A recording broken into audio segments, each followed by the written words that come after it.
നടൻ സിദ്ദിഖിനെതിരായ ബലാത്സംഗ കേസിൽ അന്വേഷണ സംഘത്തിന് തിരിച്ചടി. കേസിൽ സിദ്ദിഖിന്റെ ഇടക്കാല മുൻകൂർ ജാമ്യം കോടതി സ്ഥിരപ്പെടുത്തി. ജസ്റ്റിസുമാരായ ബേല എം ത്രിവേദി, സതീഷ് ചന്ദ്ര ശർമ്മ എന്നിവരുടെ ബെഞ്ചാണ് ജാമ്യാപേക്ഷ പരിഗണിച്ചത്. പരാതി നൽകിയത് 8 വർഷത്തിന് ശേഷമാണെന്ന വാദം പരിഗണിച്ചാണ് കോടതി മുൻകൂർ ജാമ്യം അനുവദിച്ചത്.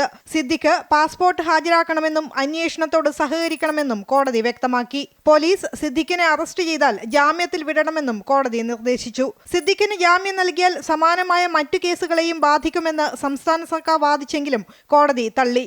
പരാതി സിനിമാ മേഖലയ്ക്ക് എതിരെയാണെന്നും തനിക്കെതിരെയല്ലെന്നും സിദ്ദിഖ് വാദിച്ചു. സൽപ്പേര് നശിപ്പിക്കാനുള്ള അപായകരമായ നീക്കമാണ് തനിക്കെതിരെ നടത്തുന്നത്.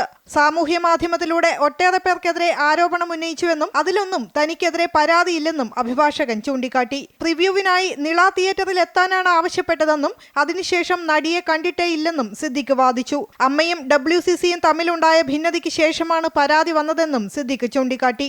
8 വർഷം മുമ്പത്തെ ഫോൺ എങ്ങനെ കൈവശമുണ്ടാകുമെന്നും സിദ്ദിഖ് ചോദിച്ചു. പരാതിയിലെ ആരോപണങ്ങൾ പരസ്പര വിരുദ്ധമാണെന്നും സിദ്ദിഖിന്റെ അഭിഭാഷകൻ ചൂണ്ടിക്കാട്ടി. ഫേസ്ബുക്കിൽ പറഞ്ഞതല്ലാതെ എന്തുകൊണ്ട് പോലീസിനെ സമീപിച്ചില്ല എന്ന് പരാതിക്കാരിയോട് കോടതി ചോദിച്ചു. പരാതിക്കാരിയെ കണ്ടത് സിദ്ദിഖ് സമ്മതിച്ചല്ലോ എന്ന് സർക്കാർ അഭിഭാഷകൻ കോടതിയിൽ ഉന്നയിച്ചു. ഹേമ കമ്മിറ്റി റിപ്പോർട്ടിലെ മൊഴികളിൽ 40 കേസുകൾ എടുത്തെന്ന് സർക്കാർ കോടതിയെ അറിയിച്ചു. ഭയം കാരണമാണ് നടി നേരത്തെ പരാതിപ്പെടാതിരുന്നതെന്നും സർക്കാർ അഭിഭാഷകൻ ചൂണ്ടിക്കാട്ടി. News desk, Amrita TV.